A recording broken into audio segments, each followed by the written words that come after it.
বিসমিল্লাহ আলহামদুলিল্লাহ ওয়াসসালাতু ওয়াসসালামু আলা রাসূলিল্লাহ ওয়া বা'দ। রব্বি জিদনি ইলমা রব্বি জিদনি ইলমা রব্বি জিদনি ইলমা রব্বি ইশরাহ লি সাদরি ওয়া ইয়াসসির লি আমরি ওয়াহলুল উকদাতাম মিন লিসানি ইয়াফকাহু কওলি।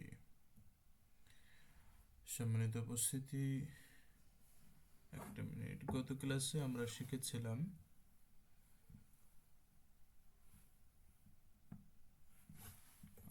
একটা মিনিট গত ক্লাসে শিখেছিলাম ইবতেদা, সাক্তা এবং কত, তিনটা বিষয়। হ্যাঁ, তো ওই ইবতেদা এর ভিতরে আমরা যেটা পড়েছিলাম যে শুরু করার জ্ঞানটা। তো শুরু করতে হলে আমরা এর আগে মাখরাজ সিফাত পড়েছি, শুধু উচ্চারণের বিষয় হরফ। তো আমাদের যখন কোরআন রিসাইটেশন করব, শুরু করব, তখন এই হরফগুলো একত্র করে একটা শব্দ তৈরি হয়, যেটাকে কালেমা বলা হয়। তো এটার আবার এই একত্রিত করতে হলে যে অসল করতে হয়, মিলাতে হয়। হুম। আবার ওই কালেমাগুলো আবার কি একটা পূর্ণাঙ্গ বাক্যে রূপান্তর করতে হলে একটা কালেমার সাথে আর একটা কালেমা মিলাতে হয়। তো সেই কালেমার সাথে আর একটা কালেমা মিলে হয় কি একটা জুমলা, হ্যাঁ, বা মোরাক্কাব। তো এই যে একটা কালেমার সাথে বা একটা শব্দের সাথে একটা মিলে একটা বাক্য তৈরি হয়, তো এই যে মিলানোর যে জ্ঞানটা, আমি কিভাবে মিলিয়ে মিলিয়ে পড়বো, এটাকে আমরা অসল বলবো। ঠিক আছে? তো এই যে এখানে সুন্দর করে অষ্টম অধ্যায়, এটা গুরুত্বপূর্ণ, খুবই গুরুত্বপূর্ণ একটা অধ্যায়, যে কাওয়াইদুল অসল হলো মিলিয়ে পড়ার কায়দা। হুম। কোরআনে এবেতেদা তথা তেলাওয়াত শুরু করলে থামার আগ পর্যন্ত, মানে ওয়াকফের আগ পর্যন্ত ধারাবাহিকভাবে মিলিয়ে পড়ে যেতে হয়। তখন একটা অক্ষরের সাথে, মানে হরফের সাথে হরফে, শব্দের সাথে শব্দে মিলিয়ে পড়তে হয়। আর এই সময় অনেকগুলো কায়দা মেনে সে প্রয়োগ করে তারপরে উচ্চারণ করতে হয়, না হলে পারা যায় না, অশুদ্ধ হয়। তো এই অধ্যায়ে আমরা সেই কায়দাগুলো বিস্তারিত আলোচনা করবো ইনশাল্লাহ। তো এখানে কয়েকটা বিষয় আছে। প্রথমে তারিফ হামজা, মানে যে আমাদের একটা গুরুত্বপূর্ণ একটা হরফ, যেটাকে হামজা বলা হয়। তো এই হামজার যতগুলো রুলস রয়েছে, মিলিয়ে পড়তে হলে হামজার কি কি রুলস ফলো করতে হয়, তো এটার আলোচনা আছে। তো আপনাদের যেহেতু এখানে অধিকাংশই সাধারণত আগে থেকে বিগিনার লেভেলের অনেকে আছেন, তো আমি পড়াইতে থাকবো। আপনাদের যদি মনে হয় যে ওস্তাদ এই পর্যন্ত রাখলে ভালো হয় আমাদের জন্য, যেহেতু এটা আমি কোনো সময় নির্ধারণ করিনি, আপনাদের অ্যাবিলিটির উপরে, বোঝার উপরে আমি এটা রেখে দিয়েছি, তাহলে মেসেজ অপশনে অথবা কেউ আনমিউট করে বলে দিতে পারেন যে ওস্তাদ এতটুকু রাখলে আমাদের জন্য ভালো হয়।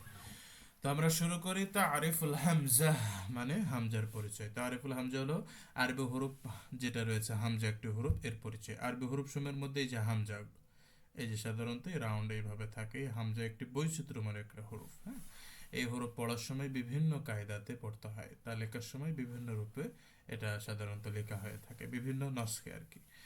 তো নিম্নে হামজা হরফের প্রকার, তার কায়দা নিয়ে বিস্তারিত আমরা আলোচনা শুরু করি। শুরু করতে হবে যে শুরুতে আমরা আলোচনা করব যে হামজার প্রকারভেদ। হামজা সাধারণত প্রধানত দুই প্রকার, সেটা হচ্ছে হামজাতুল ওয়াসল, হ্যাঁ, আর একটা হচ্ছে হামজাতুল কাতআ।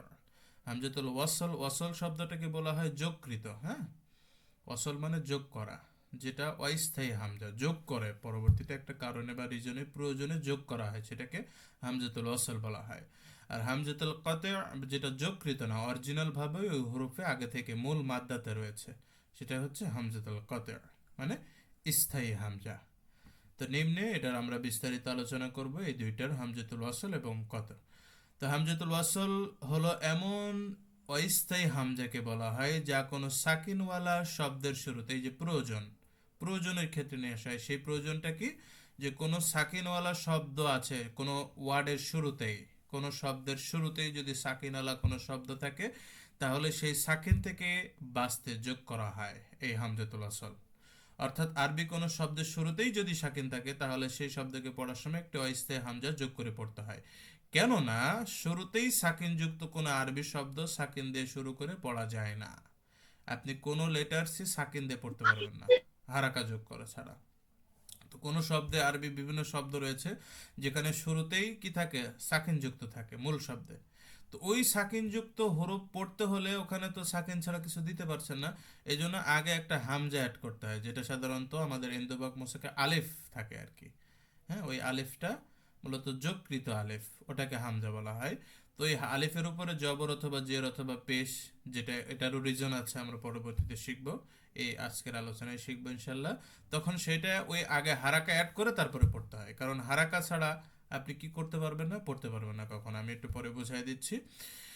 তো এই যেখানে এজন্য একটি অস্থায়ী হামজাকে উক্ত সাকিনের ও হরফের আগে যোগ করে সুকুনযুক্ত হরফের সাথে মিলে উচ্চারণ করতে হয়, আর এই ধরনের হামজাকেই বলা হয় হামজাতুল ওয়াসল।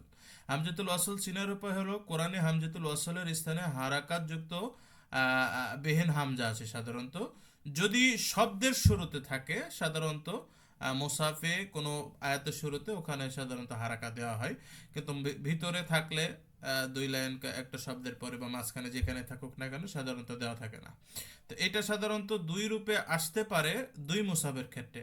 আমরা যেটা ইন্দোপাক পড়ি, ইন্দোপাক মানে আমাদের হাফিজি কোরআন যেটা বাংলাদেশে চলে, এটাই শুধু খালি আলিফ আসে। হ্যাঁ, সেটা হামজাতুল কতে হোক বা আপনার হামজাতুল ওয়াসল হোক, যে হামজাই হোক না কেন খালি আলিফ আসে। আলাদা করে আপনি গ্রামার না জানলে এটা চিনতে পারবেন না। কিন্তু যেটা মাদানী মুসাব বা ওসমানী মুসাব, যেটা সৌদিতে চলে প্রচুর, ইউরোপ আমেরিকাতে প্রচুর চলে, সেটাতে হচ্ছে এই হামজাতুল ওয়াসলের উপরে এই যে সাধারণত একটু দেখতে পাচ্ছেন একটু সদ আর কি, সদের যে গোড়ার সাইডটা, হ্যাঁ গোল গোড়ার সাইডটা এই এমন আর কি, একটু লাস্টে অল্প একটু এসে বেঁকে গিয়েছে, এমন চিহ্ন থাকে। এই চিহ্ন থাকা মানে ওটা হচ্ছে হামজাতুল ওয়াসল, মানে যোগ করা আর কি, অরিজিনাল হামজা না, অস্থায়ীভাবে যোগকৃত হামজা। আর ইন্দোপাকে এমন কোনো সিম্বল থাকে না, শুধু খালি থাকে। তো যেহেতু আমি এখানে ইন্দোপাকের আর ওই কি বলে ওসমানের কোনো আলোচনা নিয়ে আসিনি, আমি নেক্সট এডিশনে এটা আমি আলাদা করে দেব, এবং শুরুতে তো থাকবেই ইন্দোপাক এবং আমাদের ওসমানী মুসাফের কি পার্থক্য, এটা শুরুতে একটা অধ্যায় আলোচনা করা হবে ইনশাল্লাহ, যাতে মানুষ সহজেই বুঝে। অনেকেই এই বিভিন্ন নুসখা দেখে হয়ে যায় যে এখানে মনে হচ্ছে কি আমি তো এটা পড়িনি। তো সাধারণত বিভিন্ন নুসখা আছে, আমাদের বিভিন্ন খত রয়েছে, বিভিন্ন খতে কোরআন বিভিন্ন জায়গায় পড়ে, আমাদের ভারত উপমহাদেশে আমরা ইন্দোপাক মুসাফে পড়ে থাকি। হ্যাঁ, আপনার যারা সৌদি আরবে আছেন, আরবে সাধারণত নাশখাতে যেটা ওসমানী লেখা এটা চলে। আর অনেক মাগরিব পশ্চিম অঞ্চলে, মানে আফ্রিকা, পশ্চিম আফ্রিকায় সাধারণত মাগরিবি খত চলে, এটা আবার অন্য খত। হ্যাঁ, তারা সেইভাবে অভ্যস্ত। সকল খতই উসমানী, যেটা উসমান রাদিয়াল্লাহু তাআলা আনহু যিনি ওই সময় কোরআন সংকলন করেছিলেন ওই রীতিতে লেখা আর কি। হ্যাঁ, তো এই ওই উসমানী নীতি আর ওই উসমানী মুসাফ আর বর্তমান যে সৌদি আরবে মুসাফ, এটা কিন্তু সেম না, ওইটা সেটা রীতি বোঝায় আর কি, নিয়মাবলী। আর এটা একটা খতের নাম, উসমানী খত। হ্যাঁ, মুসাফ বলতে এটা খতের, এটা নিয়মের নাম, যেটা নাশকতে লেখা, যেটাকে মাদানী মুসাফও বলে, সৌদি মুসাফও বলে থাকে, হয়ে থাকে। হ্যাঁ, আবার উসমানী মুসাফ বলে থাকে। আর আমাদের ইন্দোপাকটার কয়েকটা নাম আছে, ইন্দোপাক মুসাফ এটা চলে না, আমাদের ওই যে হাফিজ কোরআন, নুরানি কোরআন, এটা সাধারণত এই নামে চলে আমাদের দেশে। তো এই দেশে সাধারণত এই যে এমন সাধারণত কি থাকে, এই আলিফ থাকে, খালি আলিফ। যেমন এই যে ইসবিরু, এটা আপনি চিনতে পারবেন না যে এটা মূলত হামজাতুল ওয়াসল না কত, যদি গ্রামার না বোঝেন। কিন্তু ইন্দোপাক ওই মাদানী মুসাফে কিন্তু এই জায়গায় সাধারণত ওই যে হামজার উপরে ছোট এটা দেয়া থাকে, এই যে এই চিহ্নটা দেয়া থাকে সদের গোড়া, যার ফলে চেনা যায়। তো এই ইসবিরু শব্দে ইবতেদা পড়া করার সময় এখানে মূলত এটা ছিল না, সদে কি ছিল, সিন, এই সদের মূলত সুকুন ছিল আর কি। তো কিন্তু যখন আপনি শব্দটা, যেমন এটা কিভাবে অস্থায়ী হয়, এটা সাধারণত শুরু থেকে পড়লে পড়তে হয়, আর সাধারণত যদি আমি আপনার হচ্ছে অন্য শব্দের সাথে মিলিয়ে পড়ি তখন সেটা বিলুপ্ত হয়ে যায় কিভাবে, এই যে এখানে একটু আমরা আলোচনা করে নিই। আর এই হামজাতুল ওয়াসল শুধু ইবতেদা তথা শুরু থেকে পড়লে উচ্চারিত হয়, মানে যেটা অস্থায়ী হামজা। আমি যখন যোগকৃত কোনো হামজা পড়বো ওই শব্দ থেকে শুরু করলে ওই হামজা পড়তে হয়। কিন্তু অসল তথা আগের কোনো শব্দের সাথে যদি মিলিয়ে পড়ি তাহলে এই হামজা আর উচ্চারিত হয় না। যেমন ইসবিরু, এখানে একটা এক্সাম্পল দেওয়া হয়েছে, এই হামজাটা অসল। তো এখান থেকে যদি শুরু করা হয় ইসবিরু, তাহলে হামজাতে আমি কোনো হারাকা, এখানে হারাকার একটা রুলস রয়েছে, যেখানে কেন জের হলো, কোনো কোনো জায়গায় জবর পড়তে হয়, কোনো জায়গায় পেশ পড়তে হয়, এটার আলোচনার পরে আসছে। তো ইসবিরু এই যে আমি পড়ছি, ইবতেদা করে পড়ছি, কিন্তু এখানে ইসবিরু শব্দটা যদি কোনো আগের কোনো শব্দের সাথে মিলিয়ে পড়া হয়, যেমন সূরা আল ইমরানের শেষের আয়াতে এই যে আমানুস বেরু রয়েছে, আমানুস বেরু ওয়াসাবিরু এই আয়াতটি রয়েছে, এখানে আমানুর সাথে যদি পড়া হয় তাহলে এই নুন সাকিনের সাথে কি হয়ে যাবে, এই নুনের উপরে পেশ রয়েছে, এর সাথে ডাইরেক্ট এই সৎ সাকিনের লেগে যাবে, এখানে হামজা কি হয়ে যাবে, বিলুপ্ত হয়ে যাবে। আমানুসবিরু, এখানে সাধারণত যে নূর উপরে নু, এটা একালিপ মাদ ছিল, এই একালিপ মাদও বিলুপ্ত হবে, আবার এই হামজাতুল ওয়াসলও বিলুপ্ত হবে। কি পড়তে হবে? বিলুপ্ত মানে উচ্চারণ হবে না, লিখিত অবস্থায় কিন্তু থাকবে, কিন্তু উচ্চারিত হবে না। আমানুসবিরু পড়তে হবে। কিন্তু আমি যদি এখান থেকে শুরু করি তাহলে ইসবিরু, তখন হামজা, এই হামজাতে অসল দিয়ে কি করতে হবে? এই হামজাতুল আসলে জের দিয়ে পড়তে হবে। কেননা আপনি সদ সুকুন দিয়ে আপনি কি উচ্চারণ করতে পারবেন না, যেহেতু সুকুন আছে। আপনি কখনোই এটা উচ্চারণ করতে পারবেন না যদি আগের শব্দের কোনো হারাকা না থাকে। যেহেতু এখানে আগের শব্দে নুনে অরিজিনাল হারাকা রয়েছে, এই জন্য এখানে আর হারাকারে পড়া লাগে না, কারণ অরিজিনাল সাথে অরিজিনাল লেগে যায়। এইখানে কখন পড়তে হয়? যখন কোনো ধরনের আগে কোনো হারাকা না থাকে, আমি যদি এখান থেকে শুরু করি তখন এটা পড়তে হয়। ঠিক আছে? আচ্ছা, এই যে আমি এটা এখানে আলোচনা করেছি বিশেষ দ্রষ্টব্যতে, যে আমাদের সবসময় মনে রাখতে হবে যে কোনো আরবি শব্দই সাকিন দিয়ে পড়া যায় না, আর কোনো হরফ মোতাহারিক তথা হারাকাতযুক্ত অবস্থায় ওয়াকফ হয় না। খুব একটা ইম্পর্টেন্ট কথা। ওয়াকফের সময় ওই হরফে সাকিন করে অফ করতে হয়। ঠিক আছে? এখানে উদ্দেশ্য হচ্ছে যে কোনো সুকুনযুক্ত হরফ আপনি শুরু থেকে পড়তে পারবেন না, হারাকা না ছাড়া। হারাকা রাখবেই আগের হরফে, ওই সুকুনযুক্ত অবস্থায় পড়তে পারবেন না। দ্বিতীয়ত, যে কোনো হরফে যদি অফ করেন তাহলে সেখানে কোনো মুতাহারিক মানে জবর জের পেশ তানবিন থাকবে না, কি হয়ে যাবে? সুকুন হয়ে যাবে। এটা খেয়াল করতে হবে। আচ্ছা, তো এই যে আমি বললাম যে আমি এই যে হামজাতুল ওয়াসল, এখানে জের আছে, জের কেন দিয়ে আমি পড়বো? আবার কোনো জায়গায় জবর দিতে হয়, পেশ দিতে হয়, এটার নিয়ে আমি যে এখানে আলোচনা করছি যে ইবতেদা অবস্থায় যখন আমি শুরু করব, মানে হামজাতুল ওয়াসল থেকে আমি শুরু করব পড়া, আগের শব্দের সাথে না। হামজাতুল ওয়াসল থেকে যদি আমি শুরু করি তাহলে সাধারণত এর পদ্ধতি কি আছে? তিনটা পদ্ধতিতে: হামজাতুল ওয়াসলের জবর যুক্ত, অথবা পেশ যুক্ত করে পড়া, অথবা জের যুক্ত করে পড়া। তা হামজাতুল ওয়াসলে আমরা কখন জবরযুক্ত করে পড়বো? সেটা হচ্ছে সমস্ত লাম ও তারিফ। লাম ও তারিফ বলতে যেটা হচ্ছে মানে নির্দিষ্ট করে দেয়, পরিচয় বহন করে, নির্দিষ্ট পরিচয় নির্দিষ্ট করে দেয় এমন লাম। হ্যাঁ, যা সাধারণত আমরা যদি গ্রামার বুঝি এটা বুঝবো, যেমন এটা সাধারণত কোনো এসএম মানে আরবি কোনো বিশেষ্য বাচক শব্দের শুরুতে আলিফ লাম, এটা নির্দিষ্ট করে দেয় আর কি, কোনো শব্দকে নির্দিষ্ট করে দেয় কোনো এসএম কে। এই আলিফ লাম যুক্ত যদি থাকে তাহলে সেই হামজাকে যদি আমরা শুরু থেকেই পড়ে, যেমন আলহামদু আমরা পড়ি সূরা ফাতিহার শুরুতে, এই যে আলিফ লাম, এটা কিন্তু মূলত লামুত তারিফ বলা হয়। মূলত এই যে লামটা, এই লামুত তারিফ, এর আগে যে হামজাটা অ্যাড করা হয় এটা কিন্তু অসল। বুঝতে পারছেন?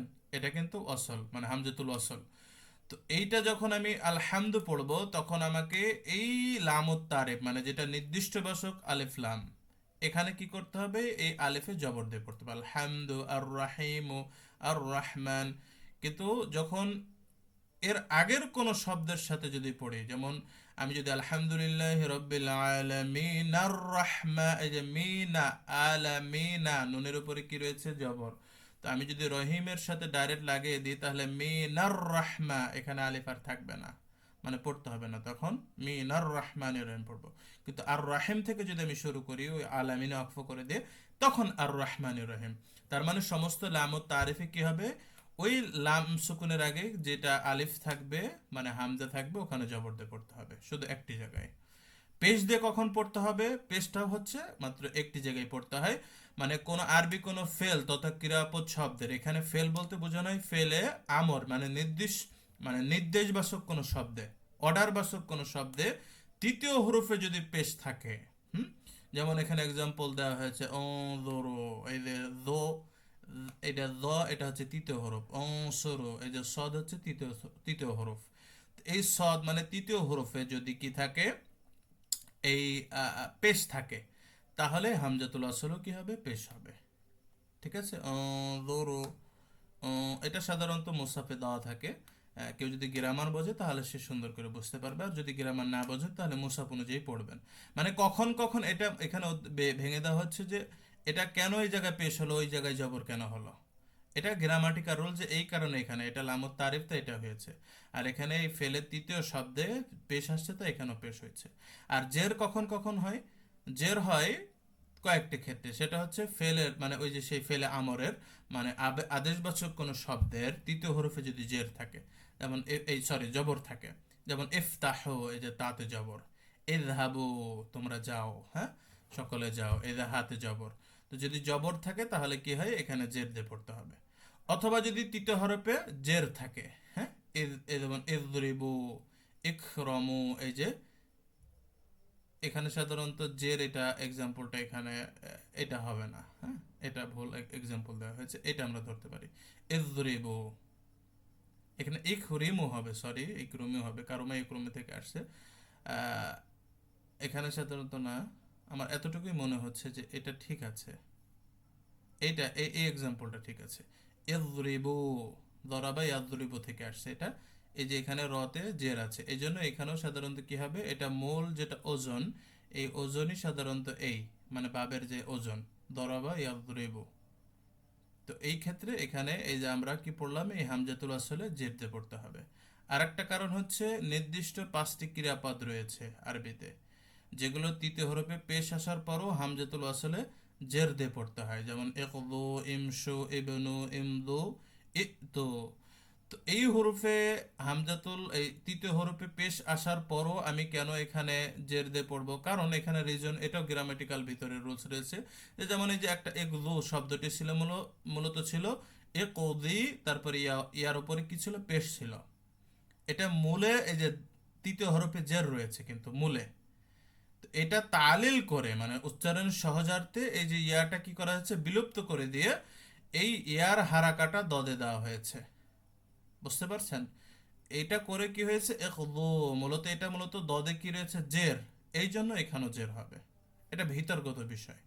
আর একটা রিজন হচ্ছে 5 অথবা 6 হরফ বিশিষ্ট ফেলে মাজি তথা অতীতবাচক ক্রিয়া প্রথম স্বরূপে, মানে এটা বাবের কারণে হয়ে থাকে, যেমন ইস্তেকমাল বা ইস্তেকবার, এই যে আলিফ সিন তা, এটা বাব, সাধারণত বাবের হরফ আর কি। তো এমন হরফ যদি এসে থাকে তাহলে এখানে সাধারণত এই এই হামজাতুল আসলে কি হবে, জের হবে। ঠিক আছে। আরেকটা হচ্ছে আরবি নির্দিষ্ট 7টি শব্দ রয়েছে, হ্যাঁ, 7টি এসএম নামবাচক শব্দ, যেখানে এই নির্দিষ্ট শব্দগুলোতে অরিজিনাল ভাবে কি দিতে হয়, জের দিতে হয়। যেমন এবেনুন, এবেনাতুন, এমরাউন, ইমরাআতুন, ইসনানে, ইসনা, ইসনাতা, ইসমুন, হ্যাঁ, ইসমুন, সরি দুইটাই সাথে, এটাও সাই হয়ে গিয়েছে, ইসমুন। তো ইসমানে এটা নাম, এটা ইসনান, এটা মানে দ্বিবচনকে বোঝায়, ইমরাতুন, ইমরুন, এই যে ইমরাতুন এটা নারী বোঝায়। আচ্ছা যাই হোক, এই যে এই 7টি হরফে সাধারণত এটা দেওয়া থাকে, কিন্তু এটা মূলত হামজাতুল ওয়াসাল, কিন্তু এই 7টি হরফে নির্দিষ্টভাবে এটা আরবরা দিয়েছেন, আমাদেরকে দিতে হবে, মেনে নিতে হবে। এটা সাধারণ কোনো রুলস না, এটা আমাদেরকে এইভাবে, এই শব্দটা গঠনে এইভাবে আমাদেরকে এটা দিতে হবে। হুম। এখানে সাধারণত এই ইটা চলে আসছে, এই যে ছোট একটা হামজা, অন্যটাই নাই, এটা চলে আসছে, এটা ভুল করে যিনি কম্পোজ করছেন এখানেই করে ফেলছেন।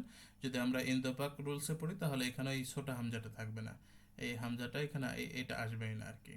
ঠিক আছে, যদিও এখানে দেয়া হয়ে গিয়েছে, এটা মিস্টেক আর কি টাইপিংয়ে। এরপর আমরা আসি, এটা সাধারণত মাদানী মুসাফে, যেটা আমরা হামজাতুল কতই পড়বো না, এইটাতে দেয়া থাকে। ওসমানী মুসাফে হামজাতুল কতই যুক্ততে এমন ছোট করে হামজা যুক্ত থাকে, এটা আমরা আলোচনা করব। তো হামজাতুল কতে হলো শব্দের মধ্যে স্থায়ী হামজা, যেটা অসল আমরা পড়ছিলাম ওটা অস্থায়ীভাবে যোগকৃত আর কি। সুকুনযুক্ত হরফ বাঁচতে, ওটা আমরা যদি সুকুনযুক্ত হরফ আমরা যদি পড়তে চাই তাহলে আগে আমাদের ওই সাহায্য, হামজাতুল আসলে সাহায্য নিয়ে পড়তে হয়। হ্যাঁ, প্রয়োজন, প্রয়োজন বলতে আমরা, প্রয়োজন হলে আমরা কি করে, একটা সাহায্যের প্রয়োজন হয়।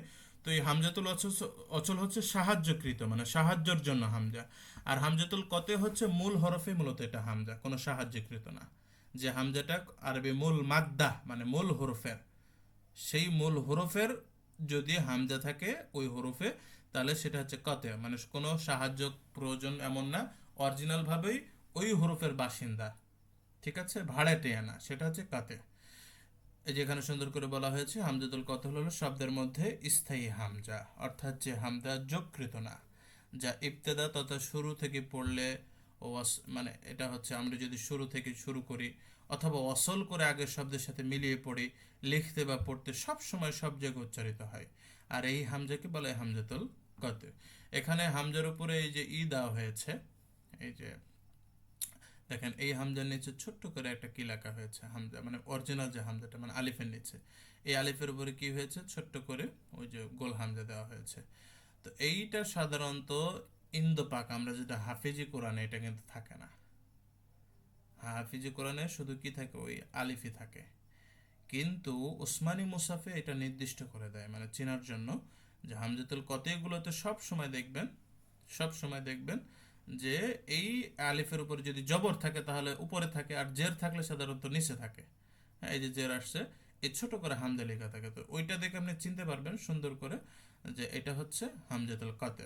কিন্তু ইন্দোপাকে এইভাবে আলাদাভাবে থাকে না, সবই হামজাতুল ওয়াসলু খালি আলিফ, মাদু খালি আলিফ, আবার এই হামজাতুল কত খালি আলিফ। আপনি যদি গ্রামার বোঝেন তাহলে বুঝতে পারবেন ওইটা আর কি। ঠিক আছে। তো আরবি হরফুল হেজাতে হামজাতুল কতে কয়েক রূপে লেখা থাকে, স্থান ভেদে কখনো আলিফের উপরে যে ই থাকে, এটা সাধারণত যে বললাম ওসমানী মুসাফে, কখনো নিচে ই থাকে, কখনো আলিফের উপরে যে মাঠটা থাকে, এটা সাধারণত মাদের ইয়ে আসলে, আবার কখনো এই যে ইয়ার উপরে, এটা আবার সাধারণত ইয়া ওয়ার উপরে সাধারণত কি থাকে, ইন্দোপাকও থাকে, ওইটার উপরেও থাকে। ইন্দোপাকও যদি সেটা মূল হরফ হামজা থাকে তাহলে সেখানে ইয়া বা ওয়ার উপরে সাধারণত হামজা থেকে থাকে। তো কোনো ইয়া এবং ওয়ার উপরে যদি ছোট্ট হামজা থাকে তাহলে সেই ইয়া এবং ওয়ার উচ্চারণ হয় না, কিসের উচ্চারণ করতে হয়, সেটা হামজার উচ্চারণ করতে হয়, ইয়া ওয়ার করা যাবে না। হ্যাঁ, আবার মূল হামজার উপর চলে আসে আসসামা, এখানে লাস্টে মূল হামজা। ঠিক আছে। আবার কোনো হামজা আমাদের পড়ার সময় কি থাকে, ছোট্ট করে নিচে, মানে ইয়া যেমন লেখা হয়, ইয়ার নিচে ফোঁটা থাকে না, মানে ইয়ার যে নুসখা গোল করেই করা হয়। হুম। যেমন যে কোনো একটা লেটার, যেমন বিসা, বিসাল মাসির, এই যে বির পরে সাধারণত ইয়ার ফন্টটা দেওয়া হয়, ওখানে সাধারণত উপরে হামজা লেখা থাকে, নিচে কোনো ফোঁটা টোটা থাকে না, ওইটা হামজা কয়েকটা রূপে সাধারণত এসে থাকে। তো এখানে কয়েকটা রূপ দেওয়া হয়েছে, এগুলো সাধারণত এই যে এইটা ইন্দোপাকে ইউজ হয়, এটাও ইন্দোপাকে, এটাও ইন্দোপাকে, এটাও ইন্দোপাকে, এই দুইটা, এই লাস্টের তিনটা ওসমানিতে ইউজ হয়ে থাকে। আবার সাধারণত ওসমানিতে এই আমাদের, সরি ওসমানি না, আমাদের, আমি শুরুতেই ভুল করছি, এই প্রথম যেগুলো আসছে এগুলো আসে ওসমানিতে আর কি, সৌদি মুসাফে। আর পরের তিনটা ওসমানিতেও আসে, আবার ইন্দোপাকেও আসে। আর খালি আলিফ যেটা, এটা সব জায়গায় মূলত এটা ইন্দোপাকে ইউজ হয়। এটা এই এই যে এই আপনার যেটা ওসমানী মুসাফ, এটা পার্থক্য করে দেয়, যে এই তিনটা যেভাবে পার্থক্য করে দেওয়া হয়েছে এটা ওসমানিতে করে দেওয়া হয়। কিন্তু ইন্দোপাক আমরা যেটা হেফজে কোরআন পড়ি, এটা সবসময় আলিফই থাকে, কোনো পার্থক্যের কোনো সিম্বল থাকে না। এটা যেভাবে সুন্দর করে সিম্বল করে দেওয়া হয়। বা হামজাতুল ওয়াসলে সাধারণত ওই যে আমরা যেটা দেখছিলাম, যেখানে সুন্দর করে সদ লিখে দেওয়া হয় ছোট করে, যেটা ওটা হামজাতুল ওয়াসল চেনা যায়, কিন্তু আমাদের ইন্দোপাকে এটা থাকে না। তো সেই ক্ষেত্রে হামজা বোঝার ক্ষেত্রে ইন্দোপাকটা, এই সরি ওসমানিটা বেস্ট। ইন্দোপাকে আপনি বুঝতে পারবেন না, গ্রামেটিক্যাল বিষয় জানা লাগবে, তাহলে বোঝা যাবে। আচ্ছা, এরপরে একটা বিষয় আছে ইলতিকায় হামজা, এই এই অধ্যায়টা যদি আমরা শেষ করি তাহলে হামজার এটা শেষ হয়ে যাবে। আপনার যদি কষ্টকর না হয় তাহলে আমরা এই টপিকটা আমরা শেষ করে দিতে পারি। আমরা কি এই টপিকটা যদি না হয় আমরা কি শেষ করব না, যতটুকু পড়েছি এতটুকুই থাকবে, যদি আপনাদের কষ্ট মনে হয় একটু জানাবেন। মহিলারা একটু মেসেজে জানাতে পারেন, আর পুরুষরা আনমিউট করে আপনারা বলতে পারেন। মহিলারা যারা যুক্ত আছেন আপনারা মেসেজে বলতে পারেন, আর পুরুষরা যারা আছেন আপনারা একটু। জি হুজুর, আপনি পরের চ্যাপ্টারটা মানে পড়াইতে পারেন, অল্প হয়ে গেছে। আপনার আগে যেটুকু পড়াইছেন তো অত বেশি না, সুতরাং আর 5-7 মিনিট লাগবে হয়তো আপনার এই জিনিসটা। আচ্ছা, এটা একটু কঠিন মনে হতে পারে আপনাদের কাছে, আপনারা ভিডিওটা বারবার দেখবেন, সহজ হয়ে যাবে, আর বইটা পড়বেন ইনশাল্লাহ। জি। আচ্ছা, ইলতিকায়ে হামজা, এই হামজার আলোচনা আমরা শেষ করি। তো ইলতিকাউ হামজা হচ্ছে এটা হচ্ছে মূল উচ্চারণ আল ইলতিকাউল হামজা। তো এটা হচ্ছে দুই হামজার মিলন, মানে পরপর দুইটি হামজা যদি একত্র হয় তাহলে একটা কায়দাতে পড়তে হয়, সেই কায়দাগুলোকে আমরা ইলতিকায়ের হামজার আলোচনার বিষয় এখানে আমরা আলোচনা করব। তো যদি দুইটা হামজা পরপর একত্রিত হয়ে যায় পাশাপাশি, একটা হামজা আর একটা হামজা, সেটা যদি হামজাতুল ওয়াসল অথবা হামজাল কতে যেটাই হোক না কেন, যদি একত্রিত হয় তাহলে চারটি পদ্ধতিতে পড়তে হয় আর কি। তো এই যে এটা হচ্ছে, এক নম্বর হচ্ছে তাহকিক, দুই নম্বর ইবদাল, তিন নম্বর তাসহিল, চার নম্বর হজব। এই যে তাসহিলের যে বিষয়, ইবদালের যে বিষয়, অন্যান্য বইতে এটা সাধারণত এক একটা টপিকে আলোচনা, যে তাসহিলটা কেন হলো বা ইবদাল, ওটা বিভিন্ন ইস্যুই করা হয়, মানে একত্রিত করা নাই। আমি এটা সাধারণত একটু এটা পড়াশোনা করতে যেয়ে দেখলাম যে এটা মূলত দুই হামজার মিলনের কারণে এই চারটা পদ্ধতিতে হয়ে থাকে, তার ভিতরে তাসহিল একটা। বিভিন্ন বইতে শুধু তাসহিলের নিয়মটাই বলে দেওয়া হয়েছে বা ইবদালের বিষয়, কিন্তু এটা যে কোন থেকে আসছে এটা যদি আমরা জানি তাহলে আরো সুন্দর হবে। তো দুইটা হামজা একত্রিত হলে চারটা পদ্ধতি। তো চারটা পদ্ধতি কখন কি পড়তে হবে, যে তাহকিকে আমরা কখন কি পড়বো। তাহকিক হলো মূল তাহকিক হলো হরফের মূল উচ্চারণ করে পড়া। হ্যাঁ, মানে এখানে উচ্চারণ বলতে এখানে আমি সংক্ষেপে বলে দিই, তাহকিক হচ্ছে মূল উচ্চারণ করা, ইবদাল মানে একটু বদল করে পড়া, তাসহিল মনে করতে একটু নরম করে পড়া আর কি, আর হজব মনে একটু বিলুপ্ত করে পড়া।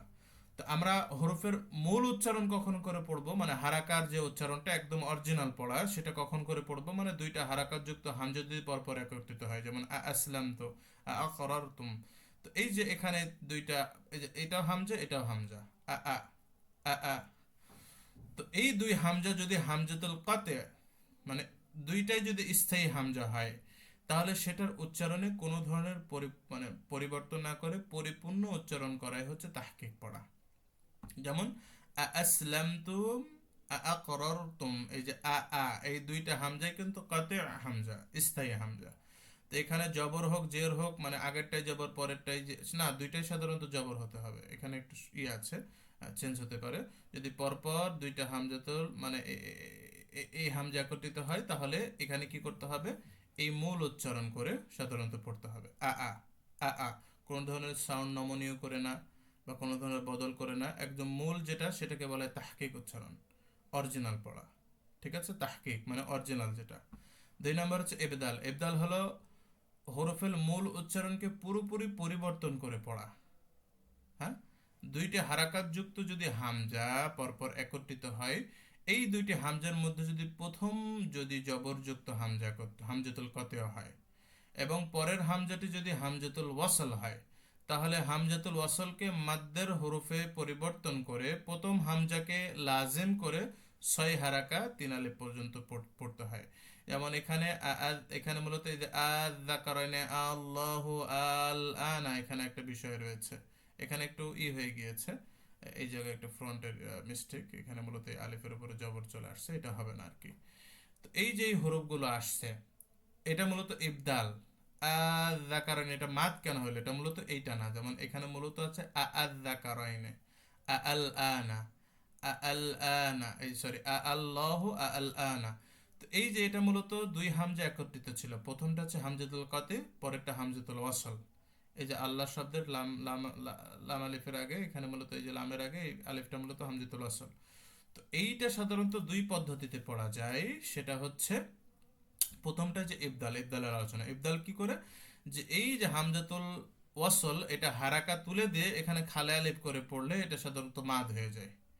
তো মাদ হলে হলো কি, এখানে এক আলিফ মাদ হবে, এখানে এক আলিফ মাদ হবে। তো এক আলিফ মাদ হলে পরের হুরুফে আবার এই যে তাইদিদ, তাইদিদের ভিতরে সুকুন রয়েছে, তো স্থায়ী সুকুন এটা।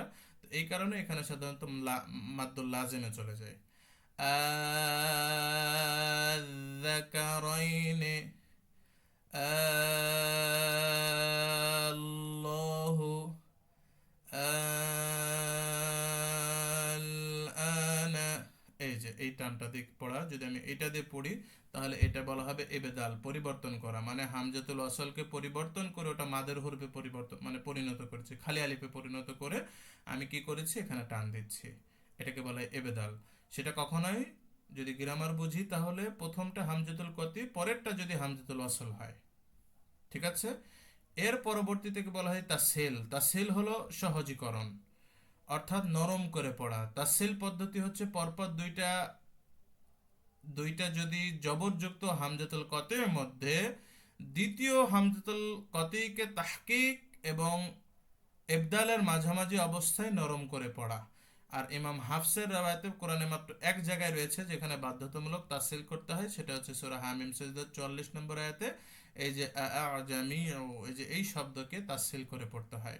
কেননা তাসহিল করে পড়ার কারণ হচ্ছে পরপর 3টি হলকের, এটা কিন্তু দুইটাই মূলত সাধারণত এই যে এটা হামজাতুল কতে, কিন্তু এখানে জবরযুক্ত, আগে আমি বলেছিলাম যে এখানে জবরযুক্ত আছে, কিন্তু এখানে কেন আমরা অন্য কিছু করলাম না, কারণ এখানে সাধারণত পরপর জবরযুক্ত আছে, এটা সাধারণ রুলস হচ্ছে তাহকিক পড়তে হবে।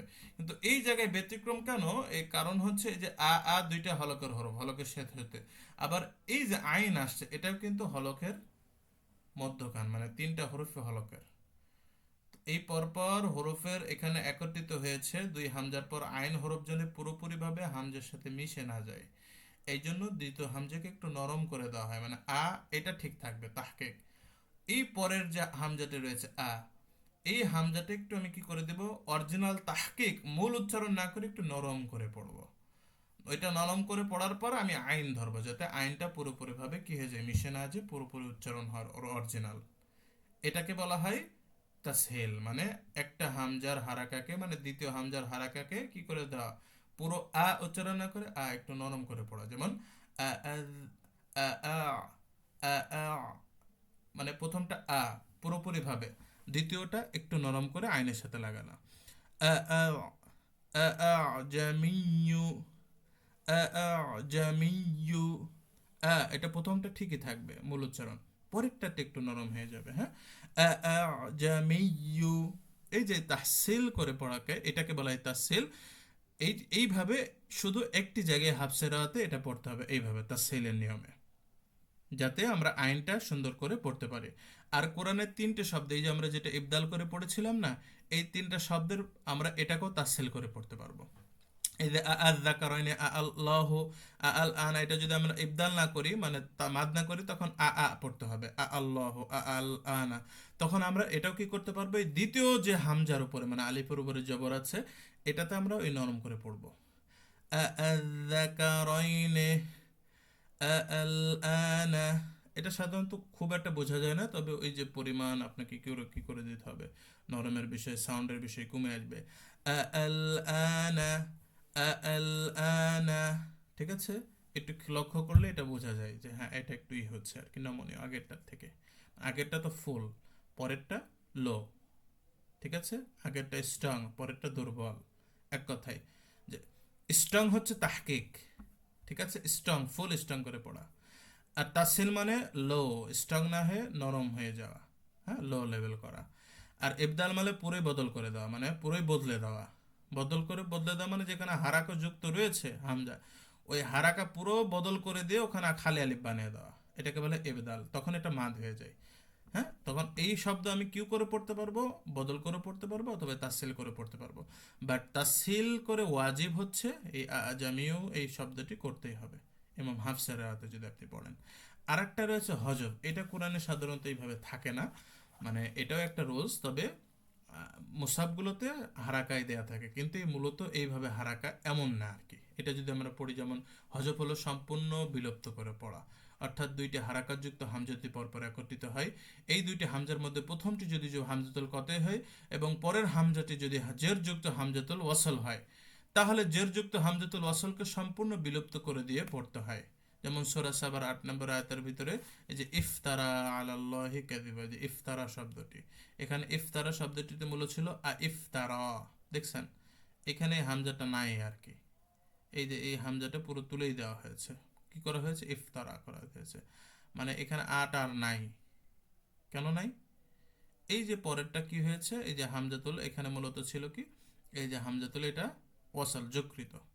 তো এটা কি করেছে, এটা মূলত ওই যে বললাম তাআলিল, এটা গ্রামের একটা বিষয়, যে ইফ, এটা একটু কষ্টকর, তো এখানে একবারে ইফতারা বানায় দেওয়া হয়েছে, যেহেতু ওটা হামজাতুল ওয়াসল যকৃত, ওটার খুব একটা পাওয়ার নাই। ঠিক আছে, এমন মূলত 60টি শব্দ রয়েছে, যে এখানে আরো কিছু আমি অ্যাড করেছি, পরবর্তীতে আমি 60টি অ্যাড করব। যেমন ইস্তাকবারতা, আত্তলা, হ্যাঁ, তারপরে আস্তাখ, এটা হচ্ছে আস্তাগফারাত, তারপরে আস্তফা, এই যে শব্দগুলো, আরো কিছু রয়েছে। এই শব্দগুলো তো মূলত ছিল এই যে আইস, আইত্ত, আইস্তাখ, আইস, এই যে সব এটা মূলত ছিল এই, কিন্তু এটা ওই যে তাহলিল করে আত্তলা বানিয়ে দেওয়া হয়েছে। ইত্তলা আর জায়গায় আত্তলা, হামজা একটা পুরোপুরি হজব, হজব মানে পুরোই বিলুপ্ত করে দেওয়া হয়েছে। এটা আপনি মুসহাফে কিন্তু এভাবে পাবেন, পড়তে সমস্যা হবে না। কিন্তু মূলে কি ছিল, এমন ছিল ইস্তফা, আস্তফা, আমি যে পড়ছি এটা মূলত ছিল কি, ইস্তফা। ঠিক আছে, হজব করে দেওয়া হয়েছে, যে প্রথমটা হামজাতুল ওয়াসল, পরেরটা হামজাতুল এই কতেও যদি প্রথমটা হয়, এবং সর্বশেষ যদি এটা হামজাতুল ওয়াসল হয়, এবং জের আসলে এটা কি করে দেওয়া হয়, এটা তালিলের নিয়মে এটা কি করে দেওয়া হয়, পুরো বিলুপ্ত করে দিয়ে, হজব করে দিয়ে একবারে পড়া। হ্যাঁ, আস্তফা পড়া। ঠিক আছে, এটাকে হজব বলা হয়। আর আগের আমি এটা তাহকিক বলছিলাম, এই তাহকিক সাধারণত যদি আমি জবরের কথা বলছিলাম না, এখন আমি ওইটা থেকে ক্লিয়ার হলাম। ওইটা সাধারণত কি ছিল, হামজাতুল ওয়াসল। কিন্তু দুইটাই যদি হামজাতুল কতে পর পর আসে তাহলে কি করতে হয়, দুইটাই হামজাতুল কতল আসলে সেটা জবর জের পেশ যেটাই হোক না কেন তাহকিক উচ্চারণ করতে হয়। যেমন আসলাম তো, এখানে যদি হামজাতে পেশ হচ্ছে তাও এখানে তাহকিক করে পড়বো। উসলাম তো, হ্যাঁ, যদি জের থাকে তাহলেও আমি কি করব, ইসলাম তো, দুইটাই তাহকিক করে পড়বো, সমস্যা নেই। শুধু জবর শর্ত না, জবর জের পেশ উভয় হতে পারে। যখন পরের লেটারে যদি যদি হামজাতুল কতে জের চলে আসে তখন ওই সমস্যাটা চলে যায়, যে হজব করে ফেলতে হয়। হ্যাঁ, ওটা কোরআনে লেখা থাকে না। আপনি যদি মূল ভাঙতে যান তখন ওইটা, ওই যে বললাম, অ্যাডভান্স রুলে ওটা ভেঙে দেয় আর কি। আপনি যদি বেসিক এমনি সিম্পল করতে যান ওইটা এইভাবে পড়ে যাবেন, কোনো সমস্যা নেই। তা আপনি যখন অ্যাডভান্সে আসবেন, ওটা মূলত কি ছিল এই আলোচনা অ্যাডভান্সে করে দেয়, সুন্দর করে তখন বোঝা যায় আর কি। হ্যাঁ, এটাই মূলত এই যে অ্যাডভান্স বইতে সাধারণত এটাও নাই, আমি বাংলা ভাষায় যতগুলো আছে এ ধারাবাহিকভাবে এটা সাধারণত বিভিন্ন খতের আলোচনায়, গ্রামাটিক্যাল খতের আলোচনায় এটা আসে। সাধারণ তাজবিদের বুকে এটা আসেনি। মানে এই তাসহিলের নিয়ম একটা অধ্যায় আলোচনা হয়েছে, কিন্তু এটা যে ইলতাকায়ে হামজা, দুইটা হামজার মিলনের কারণে শুধু তাসহিল না, আর এটা ইবদালের নিয়ম হয়, তাহকিকের বিষয় থাকে, হজবের বিষয় থাকে, এই যে ধারাবাহিক এই তিন চারটা রোল, দুইটা হামজা একত্রিত হলে চার ভাবে পড়তে হয় কোরআনে। এটা আমি সুন্দর করে করে দিয়েছি, যাতে যে তাসহিলটা কি এটা অনেকেই শুরুতে বুঝতে পারে না, হ্যাঁ, ইবদালটা কি বুঝতে পারে না। এই যে এই কারণে এটা করতে হয়, এটা বুঝতে তো পারবে। আরো অন্যান্য বিষয় যেমন তাহকিক বিষয়, হজবের বিষয়টাও এখানে একত্রিত হয়েছে যাতে মানুষ সুন্দরভাবে বুঝতে পারে যে এইটা মূলত দুইটা হামজা পরপর, একটা হচ্ছে হামজাতুল কতে, আর একটা হচ্ছে মানে স্থায়ী হামজা, আর একটা হচ্ছে হামজাতুল ওয়াসল অস্থায়ী হামজা। এই দুইটা হামজার একত্রিত হওয়ার ফলে প্রথমটা হয়তো বা হামজাতুল কতে, বা দ্বিতীয়ত হামজাতুল ওয়াসল, বা দুইটাই হামজাতুল কতে বা হামজাতুল ওয়াসলের বিষয় থাকলে এই বিষয়টা এখানে করতে হয়। তখন এটা সুন্দর করে এই টপিকে যারা বুঝবে না তারা এখানে সুন্দর করে বুঝতে পারবে। তো এইটা আপনি যদি আবার শুরু থেকে পড়েন আপনি বুঝতে পারবেন। আবার যদি না বোঝেন আমার ভিডিওটা আবার দেখে নেবেন, তাহলে আপনার জন্য আরো সহজ হয়ে যাবে ইনশাল্লাহ। হ্যাঁ, যে দুই হামজা মিলনের ফলে এই যে ইলতাকায়ে হামজা, এটা আমি সাধারণত নাম দিয়েছি। এটা এমন নাপও আমি পাইনি, আমি এটা নিজেই করছি। কিছু কিছু পরিভাষা আমি নতুন অ্যাড করেছি, যেমন কায়েদুল ওয়াসল যে অধ্যায়টা আমরা পড়ছি, এটা কোনো ইসে আমি পাইনি, এটা আমি নিজে অ্যাড করছি। হ্যাঁ, অসলের যে একটার সাথে একটা মিলিয়ে পড়তে এই রুলসগুলো সাধারণত আসে, সেই রুলসগুলো একত্রিত করে আমি এই নামটা দিয়েছি কাওয়াইদুল ওয়াসল, মানে মিলিয়ে পড়ার কায়দা। হ্যাঁ, সাধারণত বিভিন্ন বইতে যেমন তারিফ ও হামজা, এটার মানে হামজা রুলস নিয়ে আলোচনা রয়েছে। হ্যাঁ, সুদূর হামজা বা লাম ও তারিফ, যেটা আমাদের পরবর্তীতে আলোচনা রয়েছে। হ্যাঁ, বা লাম সাকিনা, হ্যাঁ, ইলতাকায়ে সাকিনা, আলাদা আলাদা করে বিভিন্ন টপিক আছে বিচ্ছিন্নভাবে। একত্রিতভাবে যে মিলিয়ে মিলিয়ে পড়লে কোন কোন রুলস, সেটা আমি ধারাবাহিক এই নবম অধ্যায়ে, সরি এটা অষ্টম অধ্যায়ে, আমি একটা টপিকের উপর আলোচনা করে এটা করেছি, যাতে সহজেই মানুষ এই যে অধ্যায় থেকে ফায়দা লুটতে পারে একত্রে আর কি। তো আজকের ক্লাসে এই পর্যন্তই। আপনাদের জন্য হয়তো একটু কষ্ট হয়ে যেতে পারে, অনেকগুলো বিষয়ের ভিতরে রয়েছে দুই হামজার পরিচয়, কখন কি পড়তে হবে, এবং ইলতাকায়ে হামজা, দুই হামজা মিলন হলে একটা হচ্ছে তাহকিক অরিজিনাল পড়া, ইবদাল বদল করে পড়া, তাসহিল একটু নরম নরম নমনীয় করে পড়া, তাহকিকের থেকে একটু লো লেভেল করে দেওয়া স্ট্রং থেকে, আর হজব মানে পুরো বিলুপ্ত করে দেওয়া, এটা আলোচনা আমি করেছি। আর পরবর্তীতে আমরা লাম ও সাকিনা, হ্যাঁ, লামের উপরে সাকিন হলে অনেকগুলো রুলস রয়েছে, এটা আমরা আলোচনা করবো ইনশাল্লাহ তাআলা। তো আজকের ক্লাস এই পর্যন্তই, এখন আমরা ক্লাসটা শেষ করে দিতে পারি ইনশাল্লাহ। আপনাদের কোনো প্রশ্ন থাকলে এখন